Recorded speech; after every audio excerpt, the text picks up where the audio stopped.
In a world where news flies around every minute, you need the ability to relate and connect with what matters and stay up to date. Schengen Story Media News Echoes program is Africans in Diaspora and at Home's leading English news network, one of the most trusted, respected sources for news updates on current affairs as they affect global Africa.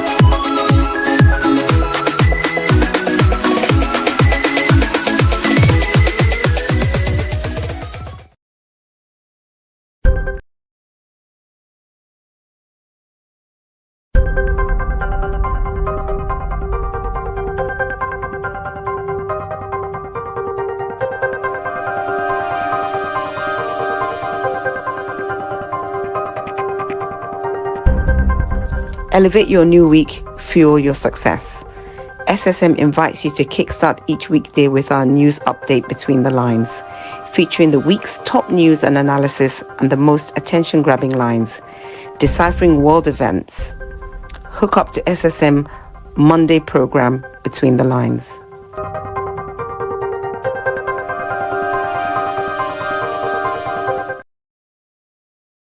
Nigeria, we hail thee, our own dear native land.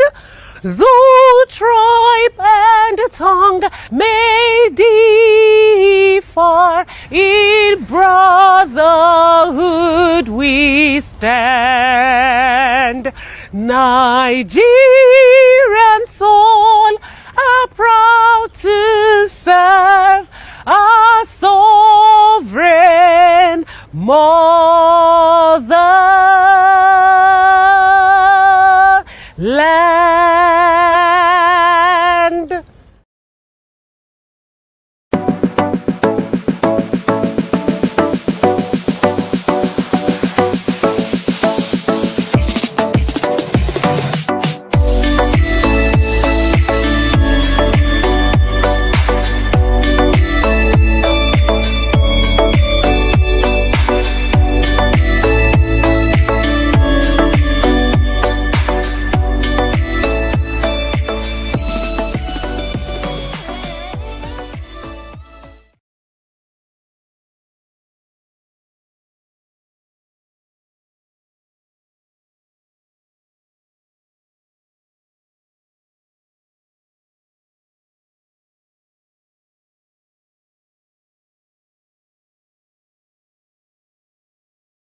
Guys who join.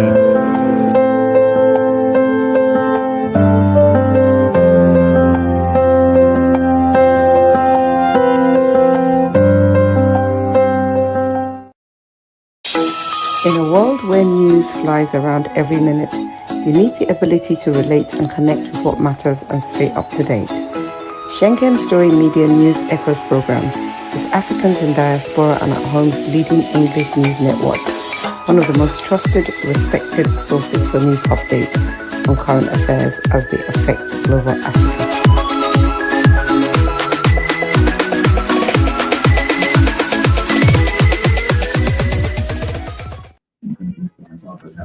Hello, friends. Hello, viewers. Hello, Raji and Miss Fiona from London, UK. You're welcome. Thank you. Face-to-face interview we have with Chief Olabode Ibiyinka George. While we're waiting for him, we also have our Lady Marlene from London. Lady Marlene, are you there? Yes, your volume is off. Okay. While we're waiting for Chief Olabode George, let's discuss some of the issues we'll probably be putting up to him. Fiona, Raji, and Lady Marlene, can you hear me now? Yes, I can. I can hear you clearly. Good. It's good to see you. Same. Yeah, you're welcome, you're welcome, beautiful people, great Nigerians. We're here on one-on-one, face-to-face interview with Chief Elder Olabode. Raji, good evening, sir. George. Good afternoon, You're man. welcome. Good So afternoon.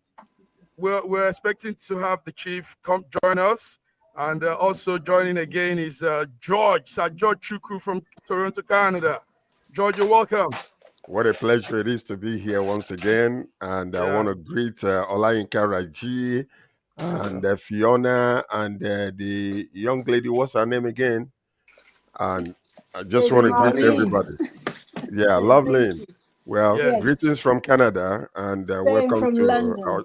yes, beautiful. Welcome. All right, Fiona. wonderful people. Before the chief joins us, let's ramble around some of the questions and some of the situations that we find ourselves as Nigerians. So we've titled this Face to Face with Olabode Ibiyinka George. Now it is more like Nigerians in diaspora standpoint, asking him questions on the state of the nation. So let me start with Fiona. Fiona, what do you expect to hear from Olabode George? What are your comments? What will be your questions? I think my key question would be to ask him, where does PDP stand currently with the emergence of ADC as the second force, really? That would be my key question that I would like answered, to be honest. Yeah, that sounds very logical too. Very good. So Raji, yes, Raji, what do you intend to, what will you want to hear from Chief Olabode George?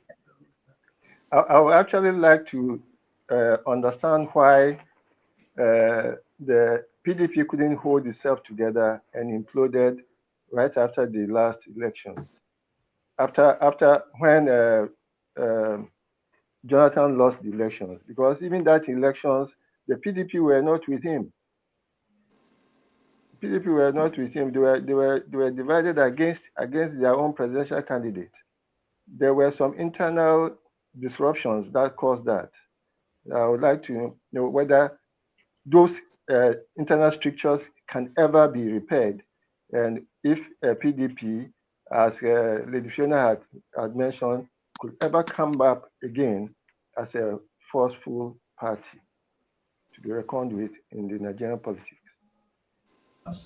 That sounds very strong too. Yes, Lady Marlene, what are you expecting to hear from Olabode George? What would probably be your questions? My main question will be, I will take him back to the time he was governor of Ondo State.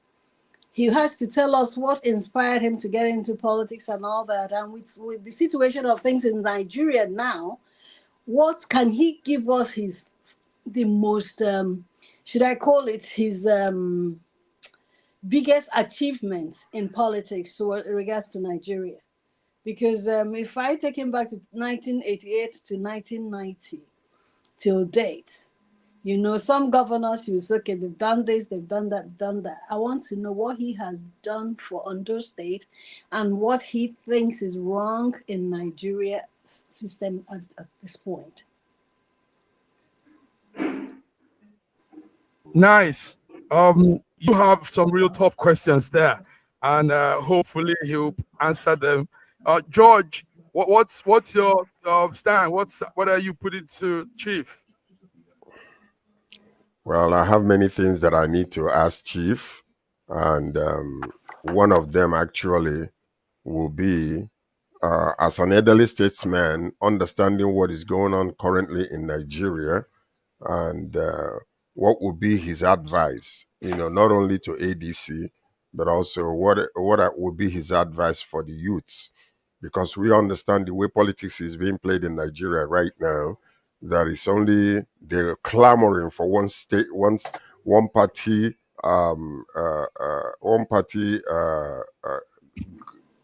whatever, for democracy in Nigeria. There's so many questions that I want to ask him, but as time permits, we will bring all those questions, because as an elderly statesman, he has so much experience that right now his advice will really help a lot of youths, and his advice will help a lot of politicians and those that are coming in. The type of politics we're playing in Nigeria right now is not real democracy.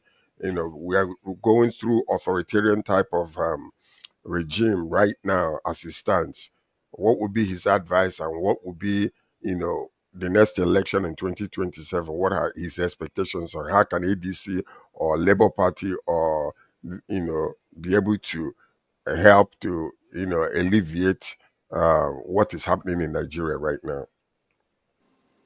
Yes, good one, gentlemen and ladies. We are caught up in a situation where PDP doesn't seem to.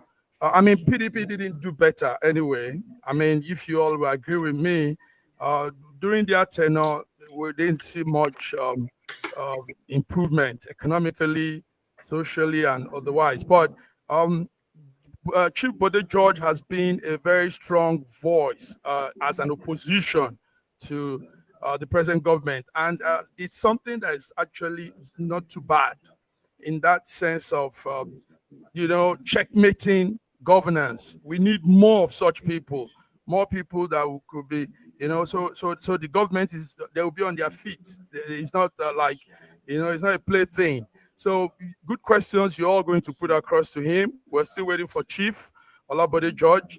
But also, let me ask you all, what do you think? In the present situation, Nigeria is terrible. And we are talking 2027, when we've not even scaled through the middle of the year. So do you guys think it's a wise thing planning for 2027 when we're not done with the 2 years of APC that we're in now? What will you say?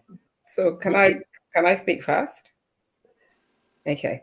So come 2027, I think is probably, for me anyway, in my very humble opinion, I don't think that there's a great expectation that there's going to be a change in leadership, because I think that to expect an incumbent to be coming out of power for a second term, I think it's very unlikely.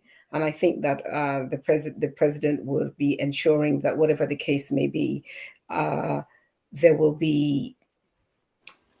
I think he'll be sorting himself out. I don't think that he's going to leave himself open for any surprises.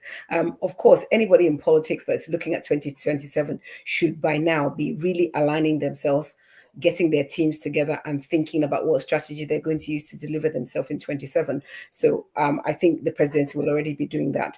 In terms of opposition, I think while ADC, PDP and Labour are still trying to battle out who they're joining, who they're not joining, who's going to be their flag bearer, I think that in itself leaves everything really wide open. So while they're busy fighting themselves, I think that the APC BAT-led government, they'll just be sorting them. They'll just be preparing for their own election. All this that the rest of the people are doing is for them noise at best. It's just noise for the minute. It's not really anything. I don't believe that. I think that the upsurge in ADC will definitely be a concern for the president, but I don't think it's something that's going to, at this moment, in its current format, I don't think he's going to be losing any sleep over it. So I think maybe at state level, there's probably room for lots of change, but I think in terms of the presidency, I doubt it very much. Well, let me just say something. Let me say something in that light. What we have is what we call democracy shine face. And shine face of democracy is basically, when it comes to presidential elections, basically what it is you want to look good. And the secret to the sauce is making sure that there is a lot of noise out there. Because if, for instance, it is well known that at least 70 or 75% of the people voted for an opposition, it will be very difficult for the president to come out and want to, write the election the way they have always done. I can tell you internally that most of the time they don't care, simply because they write the election. They don't count all those things, but they can give you an estimation of what it is. So now, if people come out, if PDP or ADC comes out in such a massive number, whereby it is visibly shown that there is a tilt in the votes, it will be very difficult for them to openly go and write that election. They might have to back off. So the only thing right now is If, for instance, in the north, they are with ADC, in the south, most are with ADC, and it is shown that APC have not even done much, and they could not be able to gather the momentum and enthusiasm to bring the people out there to vote the way they're supposed to. It will be difficult. So the only way to win this election is to gather the people and make sure that a lot of noise is made. Recently, we have Obaseki still here in Canada right now. He's going to be having something tomorrow. But what I'm telling you is the way that we did that election when he was going for the second term, when he changed parties, was in making sure that most of the people that are voting, they go there with their phones, they go there, and then when everything is being done, they're counting, they are there to protect their votes. And the results are being given live immediately. So it was so difficult for any magomago to take place. And that is the only secret for this 2027. When a lot of noise is made. Right now, there are so many disjointed parties. People are still clamoring. ADC have not chosen their flag bearer, whether it's going to be P2B or Amechi or what's this other name from the north, which I think if he enters into this politics, then the man is a wicked man, because he knows that he cannot, in good faith, win the election because he's from the north, because of the rotational handshake presidency that we have. So if Atiku enters again, then Atiku is being paid to disrupt the election. I can guarantee you that. And I'm saying this, I keep on saying it, because he needs to be very careful. If he enters again, then something is happening between APC and Atiku himself. That's what I'm saying. Because he knows that he cannot win and become Mine the is president just coming from the north. my contribution is just a short one. Shouldn't it be based on the candidate, whoever presidential candidate they pick? And Atiku is not the only one coming out from the north. El-Rufai is also there and all that. So if you're telling me now that if, say, for instance, El-Rufai comes out and Obi comes out without rigging it, that the APC will still not grab the ticket, I say no. It depends on the candidate they pick. If you pick out El-Rufai against Ashiwaju, you are not even, whether rig or no rig, you're not going halfway there. So that's all my contribution. It will be based on who they choose as their candidate. Well, what I said is this, and this is very important for everybody to listen to this. It is important the candidate they choose, but now, because the North will not allow anybody to interrupt their 8 years that goes to them, and neither would the South. Asiwaju will not allow anybody, from the North to come and step into the presidency, because they respect that handshake. It's a handshake that everybody, sometimes when it goes to the north, they fight over it. The reason why what's his name? Buhari, our late president, the reason why he said that blood will flow, the bloods of baboons will flow, was simply because of that. There was a handshake that was done with Obasanjo and the North. They say after Yaradua, take 6 years, we'll return 8 to you, plus With 2 what's years going of on in the youth Yaradua. now, sorry, sir, with what's going on with the youth, what's going on right now in Nigeria? We're talking about what is going on right now in Nigeria. There is That's nothing what like handshakes I'm anymore. trying to explain to you certain There's things. nothing like, I'm saying there's nothing like handshake anymore. No, What we there need is. now is, Don't say okay, that. Don't say okay. that, because there is. Both the North and the South, they respect that. And let me tell you, only when it begins to shift to the other way, that's when you will understand how much they respect that. They do respect it. Please, Elder, can you put mouth in this, please, Saraji? I don't think there's anything. The North, when it comes to if Atiku should stand for elections, the North will vote massively for him. So whether it is 8 years or whatever handshake they have, I think that handshake is already stiff, and both hands are They're paying cut off. both. Yes, That's right. so I wouldn't depend on that supposed handshake.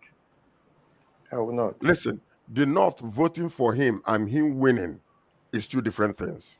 Fair. Okay. Whether we like it or not. Well, that's The what happened North, the last time. yes, So, the North exactly. voting So, for him, the North voting for him. When Buhari was asked in his second term, what if you lose? I don't know if you all remember. He laughed with a smirk on his face. I will not lose. That was a message that was sent. mhm. It was a message that was sent. So Yeah, we we were can say not playing we with can a we can strategist. we can We were stay. not playing with a strategist then. Now we are playing with Ashiwaju. It's not Buhari. It's two different Exactly. things. He's The not going point. anywhere. No, All no. I right, have all right, gentlemen. Let me take you off from the topic of leadership to something that Chief Bode George said this morning. This morning, he was in some media play homes, and he was emphasizing on the constitutional review. He said that the current document we have does not reflect the principle of democracy in Nigeria. Let's talk about that. Do you people think Nigeria should really review its constitution, and how do we go about all of this? Can I go on? Yes. Yeah, go ahead. The, Go ahead, Raj. the only constitution that was negotiated with the three regions and other ethnicities is the 1963 constitution, which is suspended. And the only the least we can do is to bring it out of suspension and make it possible for us. That constitution, we can preface it with "we the people." There's no other constitution that can claim that opening. So if we really want it, instead of going through all, there's no constitutional amendment that you are going to do to the present constitution that will, it is like a house with a foundation in shifting sand. No matter what you do to the structure on it, it will sink. And already there are fault lines all over the building, and it can't stand. So the only constitution that we can ever go to is the 1963 constitution, which was negotiated. I believe so too. I Yeah. believe so Okay. too. Sorry, I believe so too. But also, if they will revisit the memorandum, the conditions, Elder Raju will have come again. The conditions given to Igbos in that constitution, if they will revisit it and then make everything equal, then we will still be one Nigeria. Sorry, but what was in the constitution that was given to the Igbos? I mean, it's not it wasn't obvious, but indirectly it was obvious that we are being marginalized. It's Sorry? in that, yeah. They might not No, pronounce it, but it's there because everything that is happening right now is from that 1963 Constitution. So no, telling us the no, 1999 it was amended by this, it was just a hoax. no. What is happening now Yes, is sir. as a consequence of the Civil War, the secession that failed. If otherwise, I don't think there was any issues among the three major regions about the Constitution of 1963. However, what was needed was that the creation of more regions should be progressed, and then the shifting of the amendment of on the boundaries of some regions. The idea was that no major ethnicity will be a minority in any other region. So that was the idea that was brought in, for which the Western region supported the creation of the Midwest. Meanwhile, the Northern region and the Eastern region made sure that no regions were carved out of their own regions, despite the fact that Western region was the smallest of the regions. But so, do you think now, within you now, personally, do you think there's a region that is marginalized, sir? Sincerely. Sorry? Sincerely, within yourself, do you think there's any region that is marginalized? Look, I've told my Igbo in-laws that as far as most of the north is concerned, and it is not with the southwest. The Okay. southwest is very, very genial and very, very friendly with the eastern region. As far as the north is concerned, because the war was actually between the north and the And the east. east, yes. As far as the north is concerned, the Fulani oligarchy is concerned, the southeast is conquered territory. That's why you have so much. That's why you have so much more military presence in the southeast than you have in the northwest, where there's banditry and there's insurgency. So it depends on how my in-laws play their politics. Please, instead of always rubbing shoulders, raising shoulders against the southwest and insulting the southwest, I think now is the time for the southeast to try and come together Yeah, with the but sir, southwest. that still did not answer my question, sir. Okay. No, I answered it. By the I way, answered it as far I as wanted to know what the as far as question is, because I apologize for my technical issues that I'm having with my distance. What was the question again? Sorry, as far sir. as The the Igbo, question. as Sorry, far as sir. the Let me Fulani is ask. concerned, Yes. Sorry, as sir. far The as the Fulani is question was. concerned, the southeast is conquered territory. So so as far as it's going, they are being treated as conquered territory. What Sorry, was the sir. The question, So please? if question there's was. The marginalization, What question was they was. will all. Sorry, okay. sir. Reggie, let Sorry? me tell him. The question was. Person within him, does he think that the East, the Southeasterners, are being marginalized in Nigeria? That was the question. So that's what he was trying to answer. Yeah. Based on his answer, Yeah. yes, indeed, the Southeast has been marginalized since after the war, and still are being marginalized even now. When you're talking about the Southwest and all that kind of stuff, you can see what happened during the election, what they did to the people in Lagos, to Igbos, and destroying their properties. So tell me, if that's not marginalization, I don't know what it is. Because when you really think Sorry, about sir. You in Canada, sorry, sir. After this, I don't mind if I can have you in a show. We had this show with Elder Raji last week, and that was based on Igbo versus Yoruba, what's going on in Lagos. And categorically, he let us understand that there's no big thing going on amongst Igbos, but that Igbos are the cause of their problems. So now, please, maybe we'll have a part 2 of that show that we I need would to. like to bring you in. Saraji, I hope you don't Yes, mind if we can have a repeat. And then I'm Mark I'm wants to be I'm part ever of it too. ready. Mark Godwin wants to be part of it too. We have to have a repeat of that because of just this statement you made now. I would love us to have a repeat of that show, Yeah, part 2 because of it, because it's so so easy. much, It's I believe so much has been injustice has been rendered to the Igbos. But most people think, I also believe we are part of the problem. Don't get me wrong. I believe we are part of the problem. But what is being rendered to us is unacceptable as far as I am concerned. well, So to be please, very frank, with you, yes, I would love to, be in that show, yeah. because it's easy to blame, to throw blames all over the place. But the fact of the matter is, the mindset of the people is what we are talking about. The mindset of Igbos, the mindset of the Yorubas, the West, and the mindset of the Northerners. As far as we are concerned, the Igbos are concerned. I live in Canada, but I also watch what is going on in our country.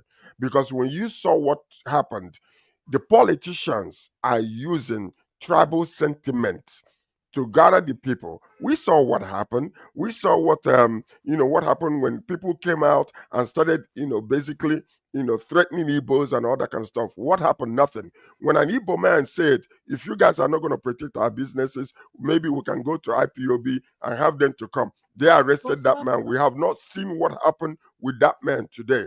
And So even that guy, he was actually locked up for 3 years. He just got you out. see, so tell me if that's not marginalization. You can blame Igbos all you want to, but the point is this: hold on. The point is this: when you continue to, marginalize somebody and press them down, and they are afraid even to speak up, even constitutionally. I don't know what what are you blaming Igbos for? Are you blaming them for going to different parts of Nigeria and developing Lagos, developing Kaduna, and developing Kanu, or doing whatever they want to do? And why are you blaming them? What are they supposed to do? Politicians are even afraid to speak up because of what might happen to them.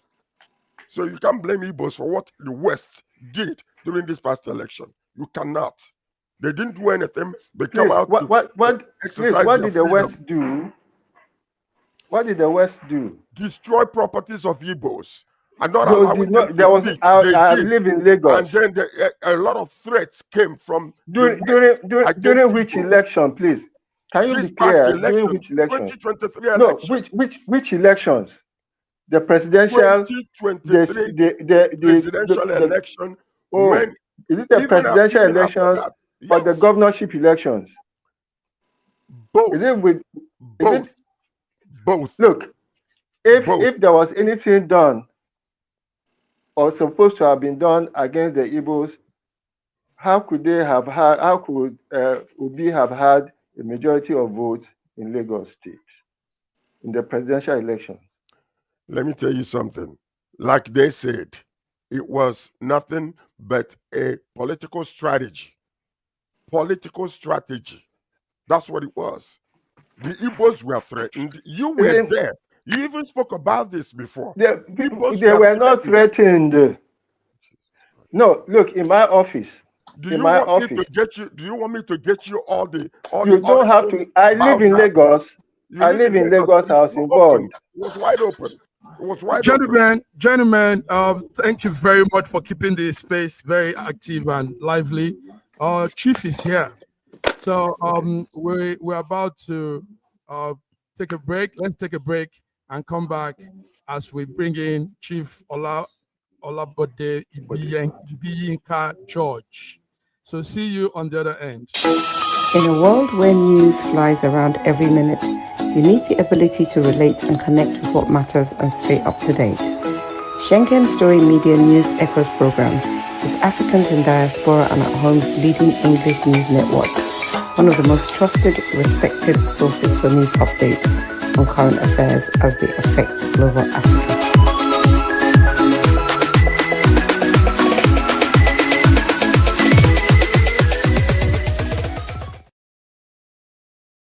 Viewers around the world, you're welcome. This is SSM, and today we're having our program we've titled Face to Face. Face to Face today is an interview session with Chief Olabode Ibiyinka George. Chief Olabode is a Nigerian politician, one-time governor of Ondo State, and one of the founding pillars of PDP, that political party in Nigeria. He's presently the vice chairman of the Southwest Zone of the PDP. Viewers around the world, you're welcome. And let's bring in Chief Olabode George to the stage. Chief Olabode George, you're welcome, sir. Good afternoon. Let me make a little correction. Okay. I was elected vice chairman many years ago at the first elective convention of the party in 1999. So I was in that position till 2003, and I became the Deputy National Chairman South, and finally became the Deputy National Chairman overall.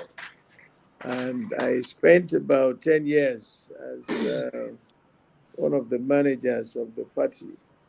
And I think I finished my term sometimes when Yaradua took over. So it's been a long time. I've been there, no longer vice chairman, I'm no longer deputy, but I'm a life member of the board of trustees of the party. All right, so Chief. I'm still very involved in the activities of our party. Yeah. Chief, you're welcome. First of all, Daddy, we've been here now. It's almost 35 minutes past it, 35 minutes past the time. But we Yeah. heard you were in the traffic. Chief, Mm. here are Nigerians in the diaspora. All right. George from Toronto, Canada, Lady Marlene from London, UK, Mm. Lady Fiona from London, UK, and Olayinka Raji, our Lagos Nigerian correspondent. Um, Mm. Now, what we want to do is have you here. We're happy to have you here. We're Yeah. going to put the questions Mm. from each one of these gentlemen with us. I'm Yeah. going to start with this. Let's start with what's the state of the nation? What's the state of our country? Now, you're telling us from the diaspora side of it. What's the state of our Mm. country, Nigeria, Chief? I thank you for giving me this opportunity to talk. It's very, very depressing to me. There is hunger in the land, there is anger in the land. And I was born here about 80 years ago. I went to school here. I grew up in Lagos Island and went to the local primary school there, then went to Ijebuode Grammar School, went to University of Lagos, did my engineering degree there, and later went back to do a master's degree in business administration. I joined the Navy, and this nation trained me. When I look around now, because we meet a lot of people, it is very depressing. The situation is dire. There is anger amongst the younger, the Gen Z, they call themselves. And I kept thinking, what have we done wrong? We want to hand over to the younger generation so that they could be at peace, like we are at peace. But right now, where is the peace? Where is the peace? Who is safe? The insecurity is mounting. There is hunger. The younger generation, they have no job. You have graduates hanging around waiting. There is no hope. And it is not only in Lagos or Western region. All over this country, you go to every part of Nigeria, the younger generations are not happy. Now, we've told them, we are not in government. Okay, you said you took over the subsidy. There's no subsidy. You are going to use that to assuage the pain in certain areas. What have you done? Nothing, you know? So there is so much tension.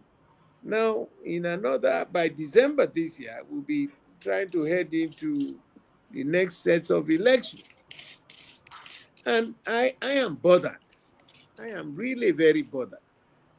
What you hear from the so-called politicians is, oh, we are preparing for the next elections and they want to do this. They're not happy. Oh, everybody is moving to APC and some are starting their own political party. Is it in the interest of the people of this country? All these movements, all these maneuvers, democracy is about people. Who is going to put a smile on the face of these Nigerians? Nobody is thinking about that. But self-conceitedness, self-aggrandizement, that is themselves. It must be me. It must be me. Okay, you gotten there.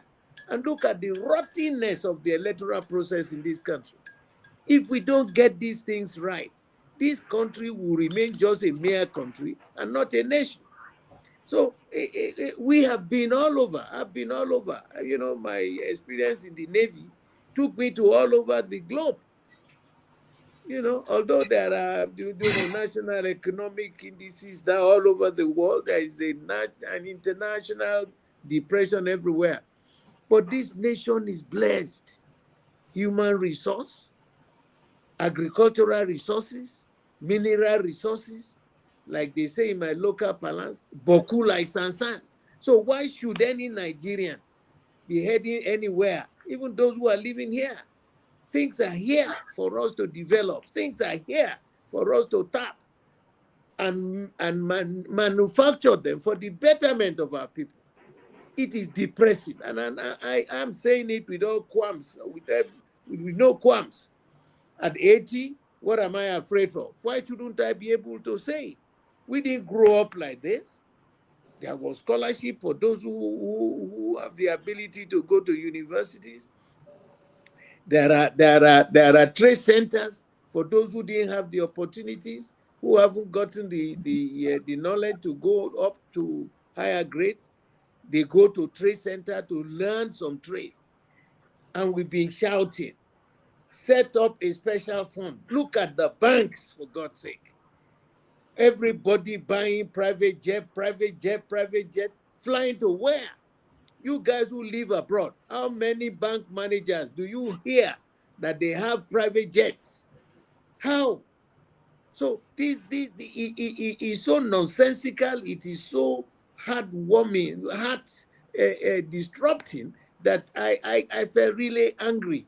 All my kids that I went abroad and this and said they've graduated a long time. Come back here. He said, Daddy, okay, what do we want to come? One came, I can't even get a job for him. So what is it? Where is the hope for this future, for this generation? And it is unless if we fix the electoral process properly, that the people want will go to be president, will go to be governor, will go to be House of Reps, and go to the Senate, and go to State Assembly, and they will know in their mindset that in 4 years, if I didn't perform to ensure that they utilize the resources of the land for the benefit of the people, they come back to you to renew their mandate, and they won't get it. But the electoral process is absolute nonsensical. They manipulate. It is on the D-Day, the 8th hour, you hear that there is a glitch in the system. Glitch in the system. The Ghanaians ran the same electoral process using the same system that we use. There was no glitch in their own. And the company that made it, that produced it for Nigeria, said there was a glitch, that there was no glitch, that they were watching us online, that we switched off the system. So how can you get the truth? Garbage in is garbage out. So we have so much to do. We have so much to train our people. We have so much to prepare our minds. First of all, the constitution we are running is absolutely military in its entirety. I have been to the military, and I know what it is to be in the civilian administration. The military, yes, is top to bottom. The others come from top. God bless you if you don't obey them. But in a democratic dispensation, the power must come from the people up there. In Nigeria, every month end, everybody's running to Abuja to go and collect whatever they have been able to cut.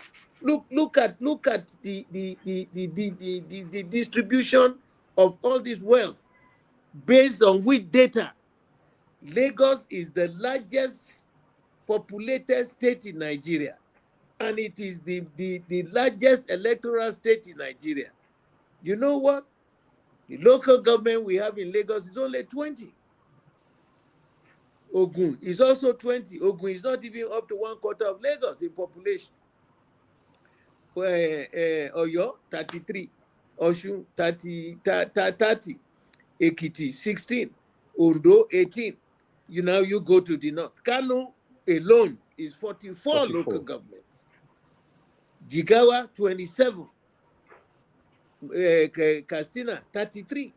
Look at how much they collect from the federation account at the end of every month.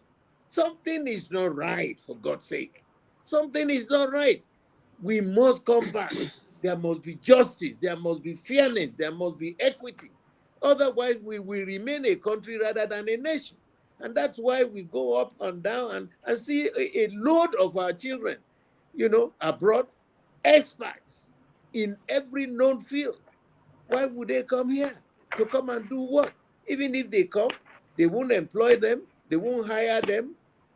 And the ones that are not opportune to go to higher colleges set up a skill acquisition program for them, either carpentry, masonry, hairdressing, confectionery, whatever. So those are things that are plaguing Nigeria, and it is not difficult. Look at the amount of money these people declare in the bank. Look at the money that these managing directors or damaging directors or chairmen of these goddamn banks, what they declare every year. Do they have factories? What are they producing? They get the same allocation of dollars from the central bank rather than allocate it to those industries that will require them to buy raw materials. They don't do that. So what the heck is going on here? What is wrong with us? All right, Chief. Look, Chief, I don't know. yes. I don't know. Yes, Chief, thank you. You've given us something to work on. Let me start with the ladies. Lady Marlene, I think you go first. What do you have for Chief? Lady Marlene from the London, UK. Go ahead. Good evening, sir. Good evening, panelists. My name is Lady Marlene Onyacha.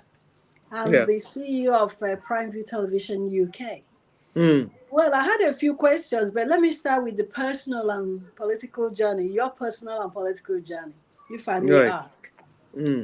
You've had a long career in public service and politics. This might be private. What inspired you to get into politics? Looking back, what can you consider to be your biggest political achievement? I'm asking this now because there's a lot of blames on the ruling party now, on the ruling government now. They haven't done this, they haven't done that. Can you tell us your biggest achievement in politics? And then the final one, just for now, is Nigerian politics revolves over the past few decades. What can you say? Even the time you were once the governor of Ondo State between 1988 and 1990. Military governor, yes. I knew that period between 88 and 90 before we got into the political era. Yes. So please, sir, in your short words, what are your biggest achievements? Let me. If you talk about an achievement, that would be talking about personal. Okay. But let's talk about the nation, our contribution. Okay. Yes, I was military governor. And the military administration in any government is an aberration. It is an aberration. I have been on both sides. An aberration because, you see, a system, a governance must have it's a three-legged body. The executive, the judiciary, and the legislative arm. Three-legged body. And as an engineer, I can tell you confidently, a three-legged body is a very stable platform. These three bodies are independent of each other. Now, the executive, they manage the resources on behalf of the people. The judiciary, they adjudicate. If there are crises, there are legal issues, there are this and that, they adjudicate. Now, the legislative, that is the lawmaking body, they represent their various constituencies. They approve the budget based on the needs as you, from your constituencies, you will contribute and you do that. And so it's quite a balanced one. So when I was a governor, we had only two bodies, the executive and the judiciary. I read into Papa Ulawo's books, and I realized that's where I learned that in democracy, there must be a three-legged body. So getting to Akure, which was the first time, it was a military appointment and it's a military posting. I got there and I thought, I haven't read this Baba's book. How do I manage? Because to manage the resources of that land for the benefit of the people, you must have the third leg, which is the legislative arm. Now you had your commissioners, and I said to myself, how, if whatever policies that we want to get involved in, how would it impact the people? How would they know what we are doing? How would I have a feedback from them? So how many commissioners can you hold? So I created a situation where every Thursdays of every week that I spent there, I was governor from 1987 to 1990, 3 years. Now, so I made sure every Thursday of every month, I headed to 1 or 2 or 3, depending on the time frame, to a local government. I listened to them. There will be the KBACs, there will also be elders, there will be markets, women leaders, there will be youths.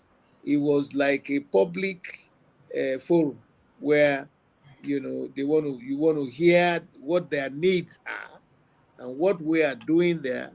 If people or civil servants have been lying to you and telling you stories, all is well, sir. It's a public forum. You will tell, they bring them along with me. And that was how we were able to balance governance, to make it a democratic dispensation. Otherwise, you sit down in your office, you listen to them, you sign the papers, you don't know whether you are positively impacting on the people or not. That was my experience, and the history is there for anybody to go back and check. We did the best. At that time, it was there was no Ekiti state, so it was Ondo state then that had now Ekiti. So you can imagine the size of what we did, and we covered. We did the best we can. We went around. You can't do it all. I remember in particular that having listed out the social needs of the people, like public water supply, electricity supply, the hydro dams in such places that will bring succor. We even bought these machines for farming, I've forgotten what they call it now, and gave to people free of charge so that they could go to their farms, cultivate, because it's quite an expensive equipment, These the mechanized tractors. We gave them these tractors free of charge. Once you apply, we bought about 200. We separated them, and then people used it so that the production, for that period became, high enough for the people to feed and for them to make some money. And I remember, where you get the positivity if you've done well was when I now came into politics. I went back to Ondo State and now Ekiti State. People remembered me positively. They were happy to welcome me as a civilian, and we did the best we could. They listened because they know I'll tell you the truth. Well, what am I afraid of? And so that was one experience with the military. Now, with the civilian administration, I came back. I joined up with Papa. I was actually living in England. I left here. I was living in England, and then Baba was released from prison, and his wife was my classmate, Stella. So she called me, and we went out for dinner, took them out for dinner in London, and they were telling me all the stories about, General Abdul Salami handing over power to a civilian administration, and people have been worrying him that he should come and join and all that. So the first day I said, well, it's okay, you know. Then I went back home, thought about it with some of my friends, you know, some of my classmates who were living there.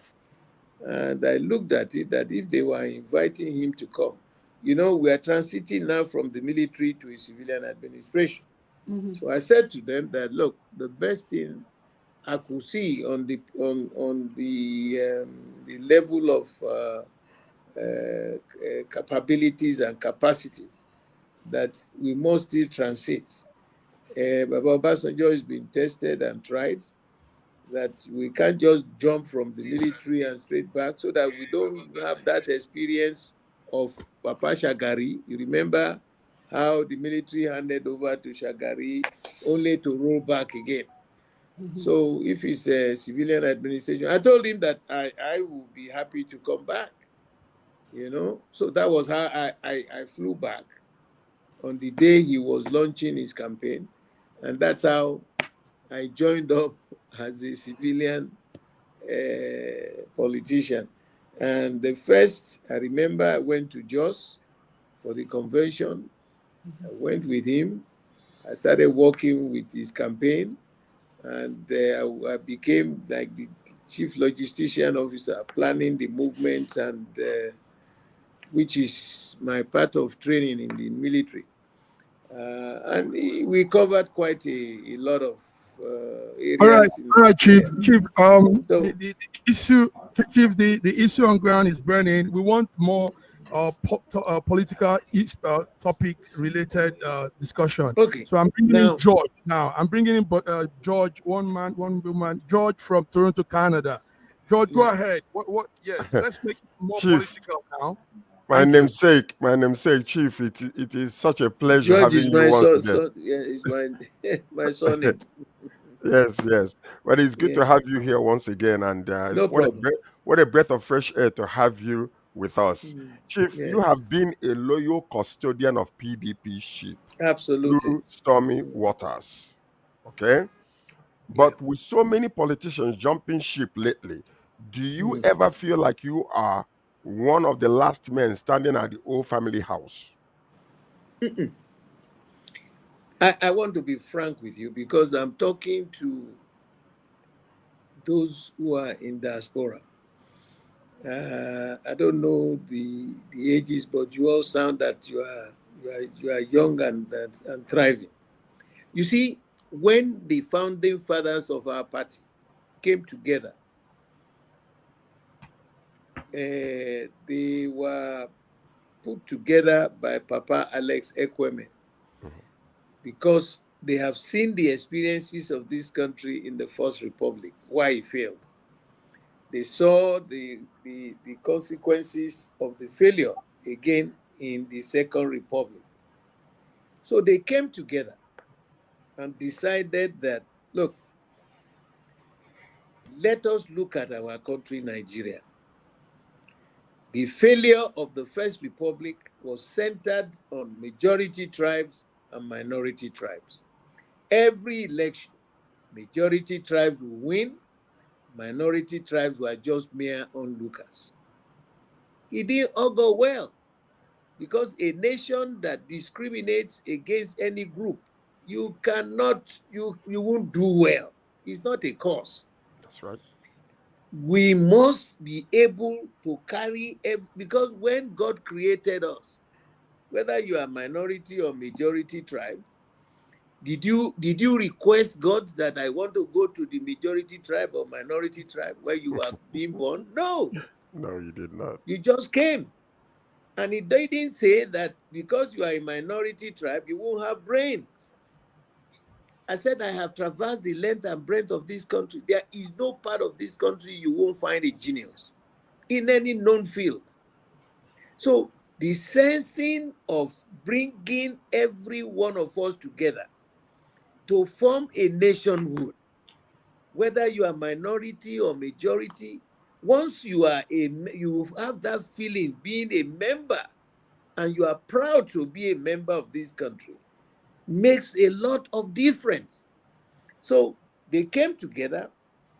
They then took Nigeria and divided Nigeria. It's not in the national constitution of our party. They divided Nigeria into 6 geopolitical zones. In other words, you have the Northwest, the Northeast, the North Central, the Southwest, the Southeast, and the South-South. So you see, they have created 6 geopolitical zones. Whether you are minority or majority, you are one of those zones. And then they came up and said, look, let us create 6 top positions in the country. The president, the vice president, the Senate president, the speaker, the secretary to the government, and the national chairman of the party. 6 zones, 6 top positions. So each zone will go home with one of these 6 top positions. Unlike before, when the prime minister did this and that, then they leave the crumbs to the minority tribes. So they then said, if the president goes to the north, the vice president must come to the south. The Senate president will go to the north. The speaker will go to the south. The secretary to government will go to the north. The national chairman will come to the south. So all the odd numbers will go to one zone, while the even numbers will be in another zone. And what it takes is, after 8 years, all positions in the north will come to the south. All the 3 positions in the south will go to the north. You know what that has brought us? It has brought us that sense of belonging. You know, it means that no matter how minority you are, when it is your time to hold any of these top positions, you will have it. That is the PDP. We didn't make it open. And so that was how, when we went for election and sold these ideas to people, they bought it. They saw the sense in it, and they agreed with it. And each zone had one of the top positions. Now, after some, do you know human behavior? When Buhari finished his term, and let me say something. When Baba Obasanjo finished his 8th year, I remember, I won't mention the names of those characters. We were just about 6 at the meeting, when one man was particularly insisting that we should forget about zoning and they should allow somebody from the south to continue. I remember that night. It was about 3 o'clock in the morning. Baba lost his temper and said, listen, there is a concept of operation. There is a procedure established by the founding fathers. It will not be on my watch that I will throw that away. I have been privileged to run for 8 years. The next 8 years must be from the north. And so the north must produce the next president. That's how Yaradua became president. Now, we settled down. All the 3 positions in the south went north. All the 3 positions in the north came south. Remember, the vice president was now from the south. The chairman of the party also came from the south, and on and on and on. So 3 up, 3 down. But when, Buhari now became president, when Jonathan finished, General Buhari became president. All right? Now, he spent 8 years. Those 8 years concluded. That's why they nominated Bola Tinubu from the south to take over as the president.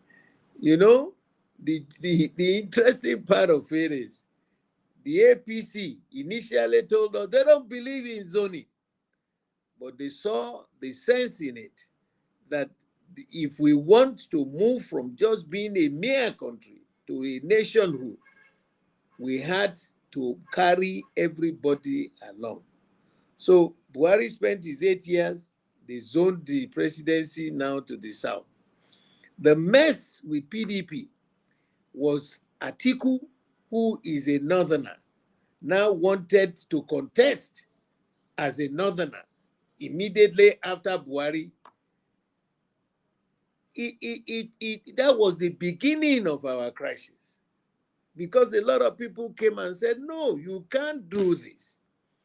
But they manipulated it in a way that, because usually you have a zoning committee who will do the rezoning, of both the elective offices and the party offices. They told us that the committee, the zoning committee, forgot to zone the elective offices and only zone the party offices. And so there was a lapse of about 6 months that they hadn't done the zoning of elective offices. And therefore, they should allow all the zones to compete. Some of us told them, you are looking for serious trouble. You are looking for serious trouble. They manipulated the convention and Atiku emerged. The story now went on. It now became North versus South, whereas it should have been a South versus South competing for the position. Since Buhari spent 8 years, it should be also 8 years in the South. And this is the problem we had that created a monumental crisis with the PDP. And we are just lucky that we still have some of the old hands. When you have an old man in the village and there is a little crisis, they take you back into the history of the community to reset and rethink, so that we will not lose track of the way the whole thing was founded. So that had been the major issue that almost crippled our party. And this time around, in 2027 election, the party will make sure that a Southerner will take the party flag from PDP. Anybody can, because the national the national constitution doesn't talk about this. All right. The national constitution states anybody who wants to contest, you can go. Once you are more than 30 years old or whatever, you can contest.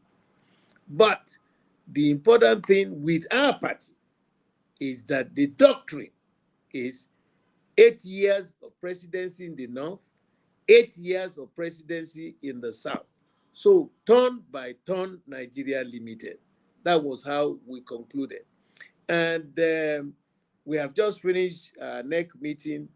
The crisis went beyond what it should be. So some of the older ones got involved and said, no, please, don't start dancing on the graves of these founding fathers who sought for a workable solution to this perennial problem embedded by the British since 1914.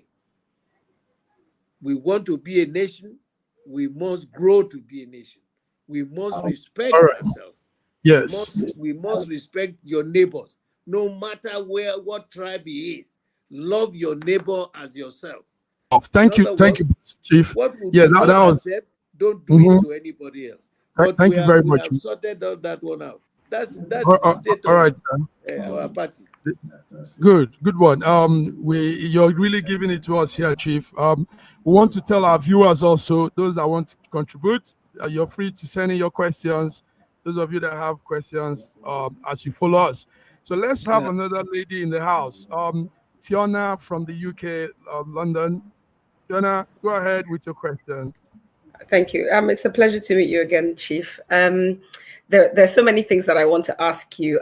You mentioned something about wanting to hand over to the youth, but really, if we look at the cold face of things, the people that are in the corridors of power and that control what's in the corridors of power are people who are not the youths. But more importantly, and as a diasporan, you mentioned something about PDP. You said 6 geopolitical zones. Right. ADC, the new bride in town, they acknowledge the diaspora as the 7th geopolitical zone. Does it mean that as diasporans, the rest of our country doesn't really consider us of that much import? Because I don't really hear many other political parties talk about the diaspora in the kind of way and, with the kind of gratitude I think we deserve. I think the diaspora should really be acknowledged for not just the financial input they bring into Nigeria, but everything else that comes with living outside Nigeria. It's not always easy for us as Nigerians being away from home. So I think that I think the way the system is, it doesn't really recognize us. And you just mentioned the six, but this was not what I wanted to ask you. But when you talked about the geopolitical zones, I really thought about diaspora and how the diasporans can become relevant in Nigerian politics. Thank you, young lady. Yes, the diaspora. Nobody will write you off. Nobody can say you are not important. The real issue is this. When you talk about diaspora, you are spreading from South America to North America to Canada, all the way to Europe, all the way to Asia, back to some other parts of Africa, to Australia and all that. How do we compute that? We here, we are even yet to know the real census of Nigeria. It will come. There are some of our people who have participated as aspirants, candidates, and these who live abroad. But when the time comes, they come home. You got to be home to go back to your villages and sell yourself to them as aspirants, campaign there. Nobody has excluded you, but we are still homegrown. We are still trying to, get ourselves and know that, okay, Mr. This and that, there is constituency this, constituency that. The people have voted for. I know some who live in England and that have, during the election period like this, they've been home trying to sell themselves to their people. So nobody will write you guys off. Nobody. But it is the workability of it. Okay. How do we apportion it? Those who are living in South America, those who are living in main America and in Canada, in fact, that some Nigerians living in Alaska. I know. There are some Nigerians. Nigerians are living everywhere, so to be fair. So, yeah. So will we just say diaspora? Who? So you have to look at it and head back. Let's join up with those who are here. The experiences you have learned there, bring them home to be able to sell these new ideas to your people in your various countries, because nobody in diaspora doesn't have a fallback at home.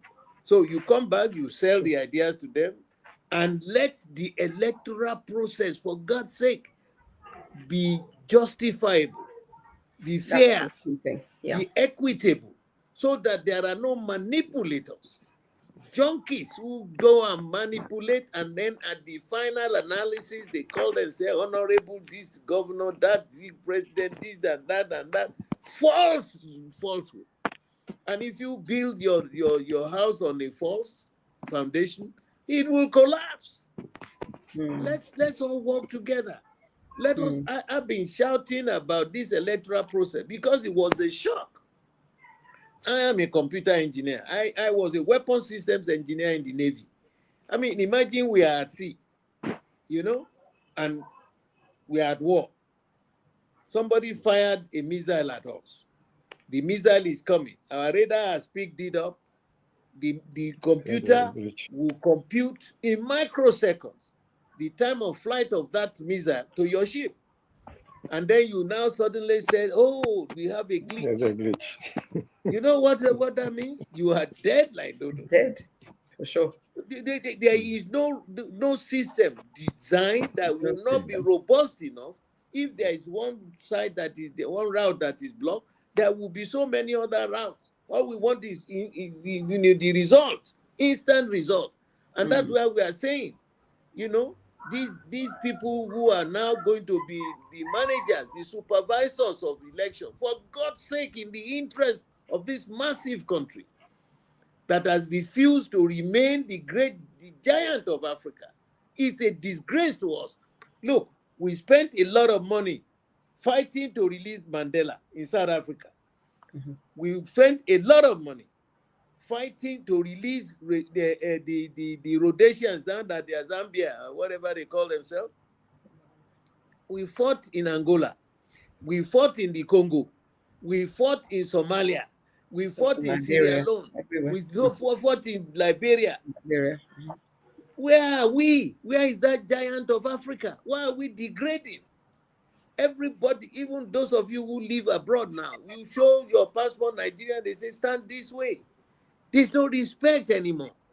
Look at the amount of contributions we have made within the same Africa. And look, the Deputy Secretary General of the United Nations is a Nigerian. Do you believe that? A Nigerian woman. So, for God's sake, let us respect the Almighty God. Whether you are a Muslim or Christian, the fear of God is the beginning of wisdom. Love your neighbor as yourself. You don't need to, he's just telling you, love your Yoruba man as yourself, or love your Igbo man. Anybody can be your neighbor. Let us show this sense of belonging, this sense of love, this sense of oneness, so that we can move together. It doesn't matter to me. I'm a Lagosian. All right? Lagos was built by opening the doors because it's a trading center. We hardly do anything agriculture in Lagos, nothing. People bring their wares here, but Lagos is the center of commerce in this West Africa. We allow everybody, bring your wares. If it's good, we buy. You make your money, you want to get a plot to build your house, build your house. When I was in school, I had so many friends from all over the country who are, their parents came here and we grew up to be friends. I just think, why is it not possible? What is the greed in us? Sorry, sir. Avarice in us? Sorry to interrupt you, sir. You mentioned something about making sure that the elections are going to be fair in terms of process. How can is there a way that we can actually make sure that happens? Or is it just a dream for us that we can have a system that will work? Is that a real thing, or is that just in fantasy land? And I told you that the same Ghana government bought the same system that we are using. I'm aware. Right? They used it. It was seamless. 3/4 to the end of the election, the sitting president accepted that they had lost because the system was working. In our own case, they said there was a glitch. A glitch at the H hour and on the D-Day. It is criminal. And then the company that sold it to us then quickly said, wait, don't mess up with our system. There was no glitch. We were watching you online. You switched off your system. So what do you do with your character? Line them all up and put them in jail. Accountability. They were happy. Yeah. They were happy to say, oh, okay, we revert back to manual. Something you spent, but spent so much money, millions of dollars, to buy this new equipment, to modernize the technology of the process of electing people, only to be manipulated again and messed up. So if there's been no accountability, our problem in Nigeria? So if there was no accountability, then what's our guarantee that going forward there's going to be any accountability come 2027? The people of this country must wake up. That is why some of us are now campaigning. the youth of this country, because you can see that if you put wrong people to manage your resources, they will not manage the resources for the benefit of the people. They manage the resources for their own goddamn benefit. And that's not nation building. It is not. You people abroad, you must be involved. You must be, some of us here I mean, at 80, already I've gotten my flight ticket, my boarding pass. It's only when they will call my flight that what am I still looking for? I should thank the Almighty God that I have lived up to this level, to the 8th floor of life. If we can't tell the truth, who will tell it? They don't teach history anymore. What is the intention of not teaching history? Because you learn from the mistakes of the past and avoid the avoidable so that you go forward. You keep quiet. You know, I grew up here. My great-granduncle, Papa Herbert Macaulay, was my great-granduncle. He was the first Nigerian who established a political party in 1922 in Lagos. And Dr. Nnamdi Azikiwe was like his political son. He didn't discriminate. In fact, he was going up and down, and came back in 1946, developed pneumonia, and he died in the course of it. So why do we hate ourselves? What are we looking for? The day you die, what do you carry in that casket? What? Nothing. So you'll be remembered for your contribution to the society. And that is far more important. You know? So Thank you, sir. all those countries you guys are living Thank you in, very they much, were built by Chief. some people. They Yeah, were thank built. you very much, Chief. Chief, we're having comments also from the WhatsApp chat room. It's similar to what Fiona just asked. Somebody saying, Right. if we still have same structure in INEC to conduct 2027, then Yeah. are we not fooling ourselves? Will it not be we living? I mean, that's a question Living from in what. Before fool's we go to that paradise. question, let's have Raji. Let's have Raji from Yes. Lagos, Nigeria. Raji, go ahead with what. Chief, I'm Yes. really very glad to be here again with you. And I've enjoyed all that you have said. And even though our ages are far apart, I think we are looking at the same page. You spoke about nation building. Nation building. You have mentioned it so many times that Nigeria is still a country, yet a nation, and that we need to build the nation. You also mentioned the constitution that you are running.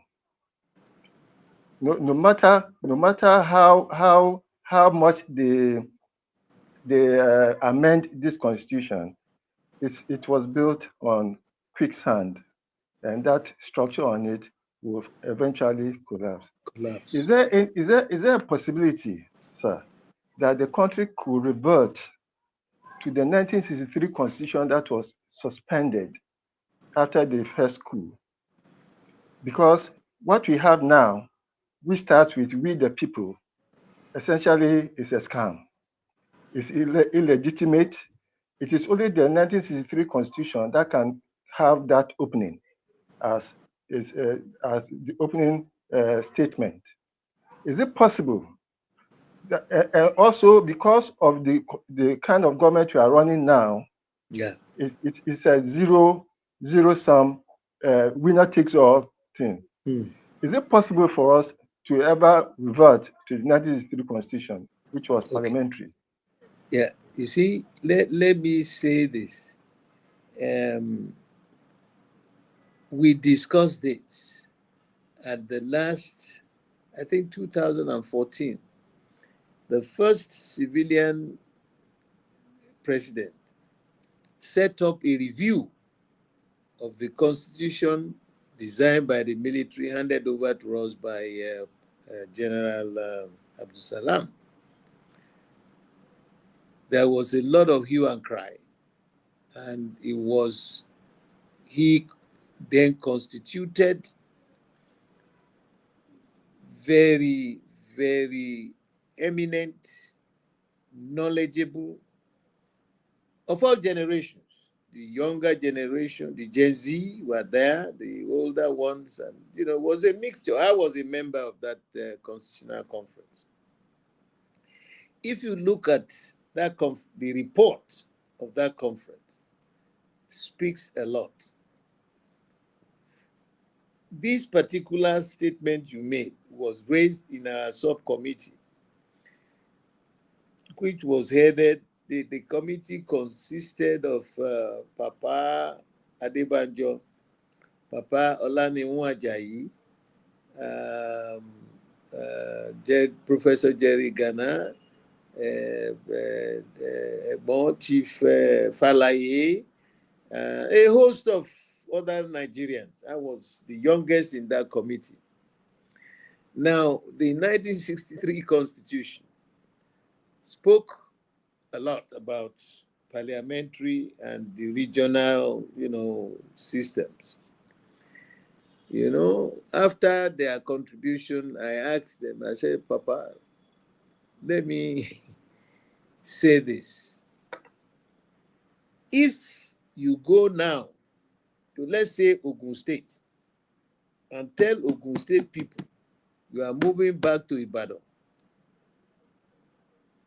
or you tell the Ekiti people you are not only going back to Ibadan, but you first of all go back to Akure, or tell the Katsina people you people are moving back to Kaduna, the amount of venom, the amount of violence, instant violence you will reach will discourage you from heading in that direction. We've created the states. Let it remain as the United States of Nigeria. Now, I remember very, very well that the issue of local government, I just told you about Lagos, which was designed by the military. They gave Lagos 20 local governments. Kano has 44. And every local government collects revenue allocation from the federation account every 30 days. 20 local governments here, the largest state in population and in electoral value. 20. Now, and most of the constituencies are also based on these local governments. Go to the Southeast. First of all, Southeast has 5 states. Why? Why should they have 5 states? It's a short change. Justice, fairness, and equity must be the outplay. Why? We have 6, South has 6, North Central 6, Northeast 6, North West 7 states. I said, look, let's go back, restructure, and reassign devolution of power to the states level. Whatever local governments you need to have, let it be designed by that state. We copied the American system. Recently, we heard that Trump and his team are trying to redraw the electoral constituencies and all that to give them advantage in Texas. And that is still ongoing now. So it's not left only to Nigeria. It's ongoing. And now the Democrats ran away so that they won't form a quorum. They ran away to Chicago. And they are waiting for them. How they can pass it without them, I don't know. But there should be legality.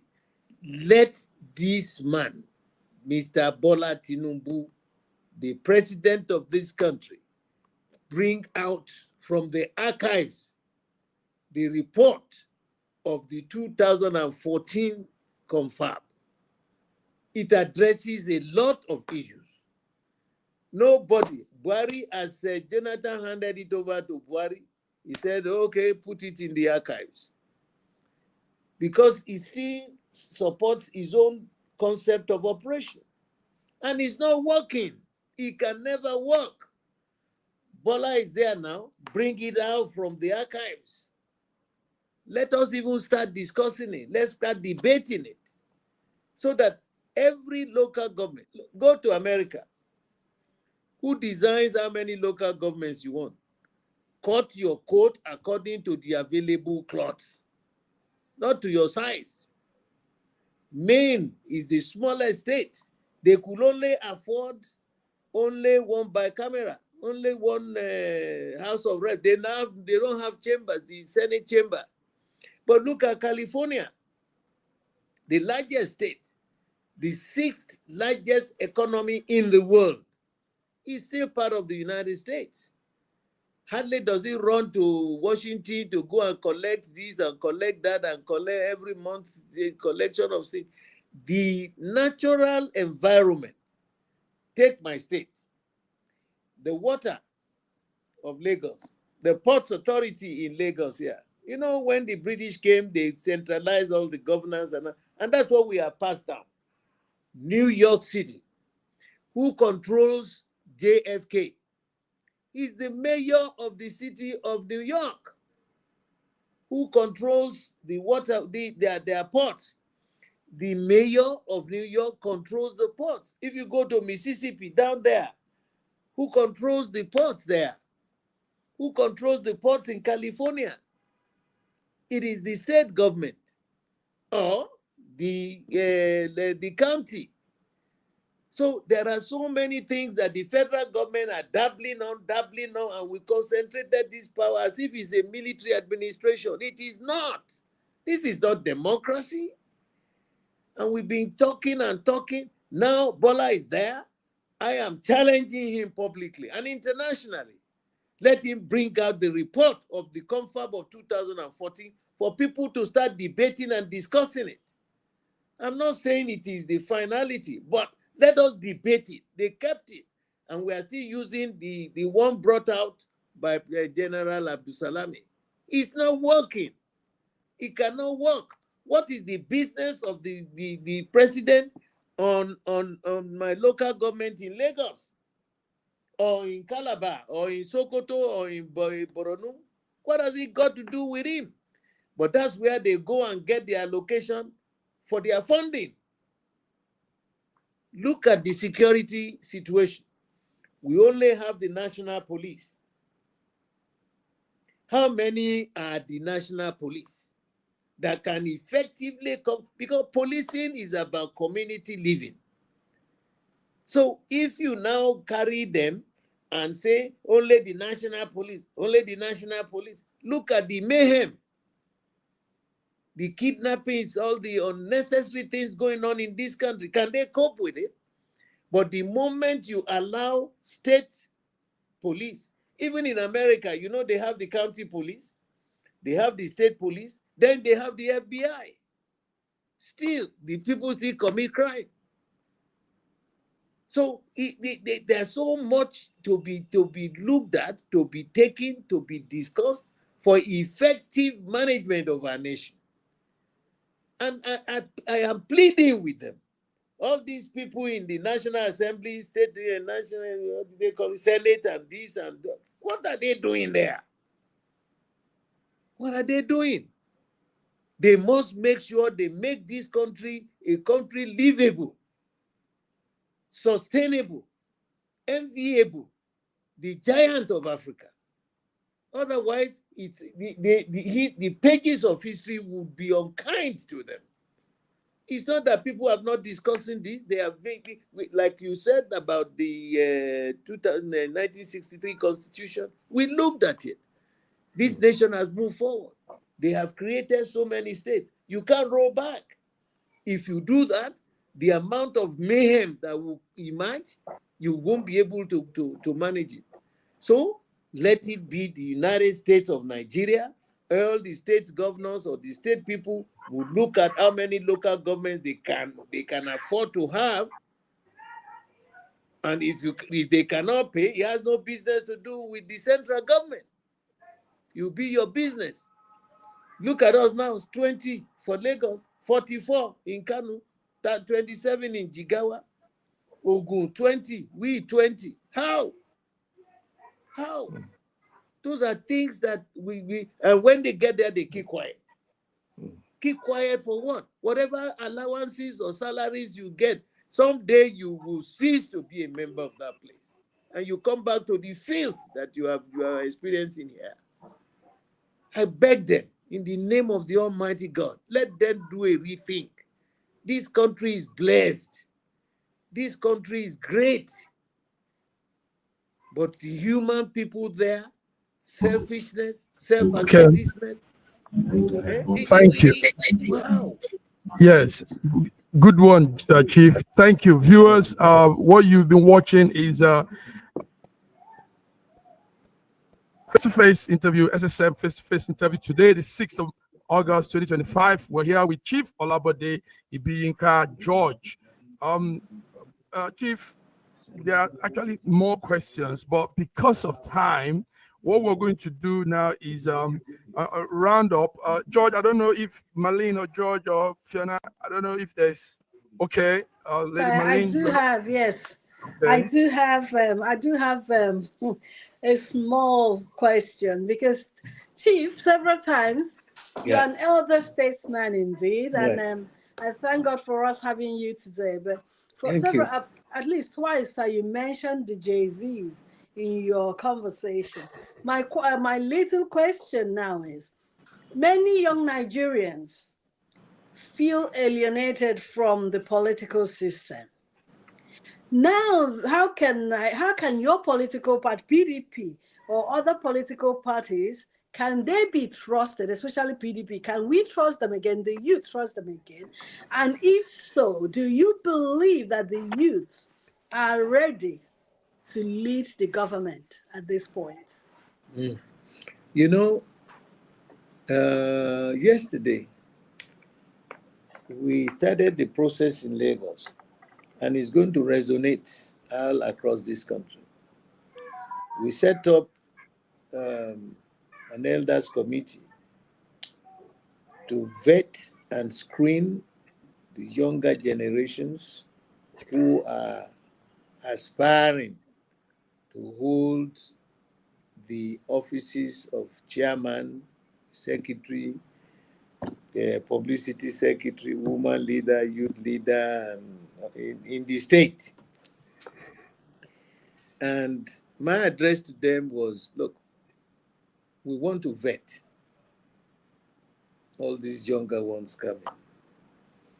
You know, want you to tell us about your character. These younger ones coming. What you do for a living. Want you to tell us. What has been your contribution to the party. And so they will vet them and then, you know, allow the report to be taken by the state and viewed. So you are giving them an opportunity, because the last time we had it, all kinds of junkies came on. Nobody vetted them. They ended up, when you hear some of the things, the atrocities some of them have committed, you wonder, you want to be a member of this? You want to, how? That is the new norm. And that was as a result of the meeting we had last week or 2 weeks ago, the NEC meeting of our party, saying we need to get back. You see, those old men who conceptualized the idea of forming this party, they had certain design, certain levels that you cannot, if you fall below that level, you cannot be given an opportunity to manage the party. So let's try and get those things back. That's why I said we are repositioning the party. We are going back to those good days for which these old men spent a sizable part of their life. Most of them had passed on. So they handed over to people like us. And like I said, me too, we are going. But before, let's hand over to these younger ones so that they continue with the system. Forget about personal aggrandizement, self-centeredness. Now you alone, now you alone, now you alone, which is the greatest evil in this country. What are you looking for?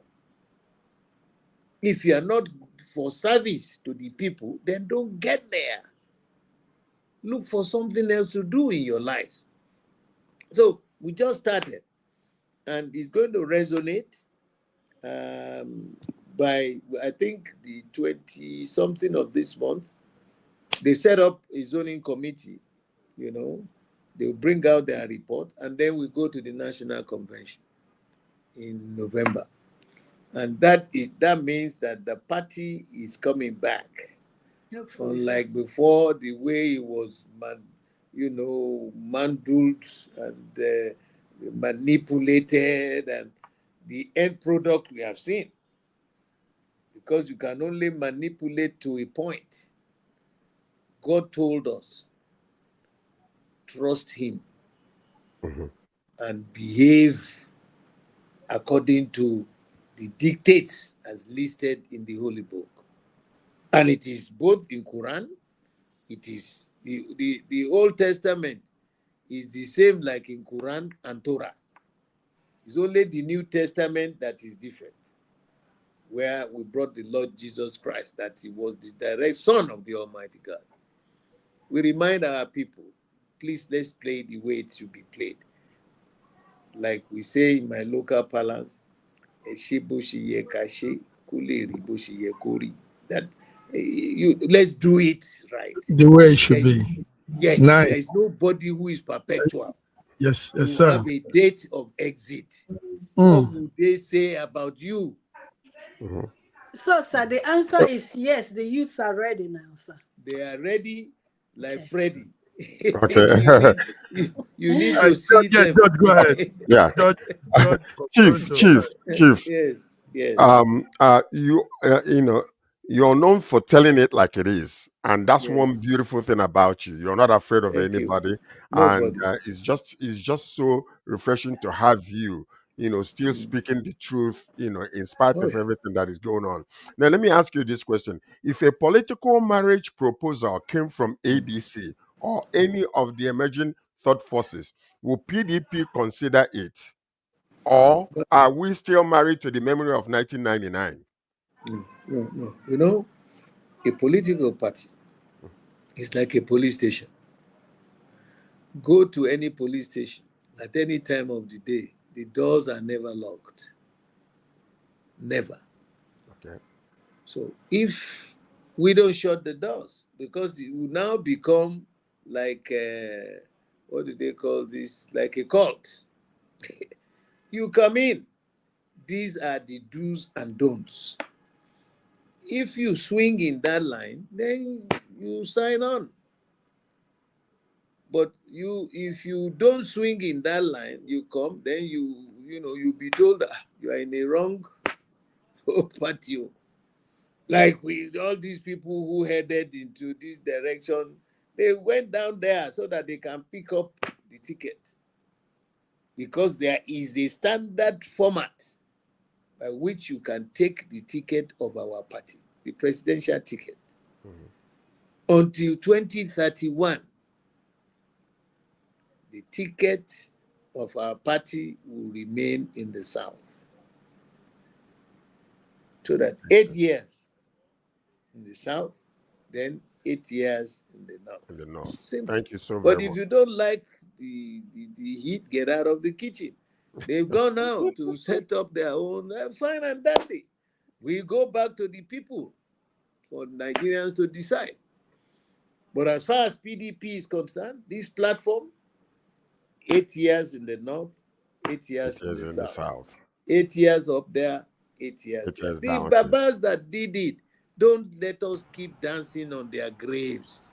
Please. Thank you. Please. Thank you, sir. And I want to thank you for the opportunity of discussing with you. I enjoyed it. Yes. It was not very nice. No, we are honored, sir. It's wonderful. Thank you very much, Chief. Now, viewers, Yeah. Chief, I'm going to send some of the questions direct to your WhatsApp. Maybe, maybe yes, if there's. And I'm sorry I came late because yes, sir. My father-in-law, my wife's father, just passed on. Oh, okay. So our condolences. an erudite gentleman, a civilized human spirit. Wow. Was an intellectual. Papa had his PhD in Manchester. Oh, wow. When he was 29 years old. And he died at the age of 93. We were always discussing politics. He was so concerned about it. So I'm going to miss him. Yeah. Yes, our condolences. By the way, Chief, 1 second. We have sorry, George. Can we have Jerry Ghana? Can you please connect Jerry Ghana to the network? We need to speak with Professor Jerry Ghana. Speak to him. I will. You need to speak because he was the pro tem secretary when they had the G14. Yes. Okay. Well, yes, he was the pro tem secretary. And myself himself, and then Papa Jinwoboro was brought in there, agent, those are the ones that formed the G14. And in his old age, he still managed to come. All the others, majority of them, I think only 1 or 2 are still alive. That generation. So do that for us, sir. We want Jerry Ghana. All right, sir. Thank you. Yeah, George. I just wanted to compliment you, sir. Listening to you remind me of Caleb in the Bible, who at the age of 85 said, "Today I feel like I'm still 40," and that's what we're seeing here. It is just incredible. You and Edward Clark, you guys are. Papa. We are waiting for you on the 10th floor. You cannot go anywhere. We need you. 10th floor. That's where we need all right, you there. gentlemen. Thank you all very much. Thank you so much. Thank you. Wish you well. It's an honor. We've been blessed with all the information. So, viewers, that was Chief Olabode Ibiyinka George. Thank you. He has come. He has given us some great insights on the state of the nation, Nigeria. I want to thank George from Toronto, Canada. I want to thank Fiona from London, UK, Lady Marlene from London, UK, and Raji Olayinka from Lagos, Nigeria. Till we come again, gentlemen. Jerry Ghana is on next. Jerry Ghana is to come. So work on Jerry Ghana, guys. To come again next time. You all have a beautiful meeting. God bless you. Thank you. Wish you well, Lord. Thank you.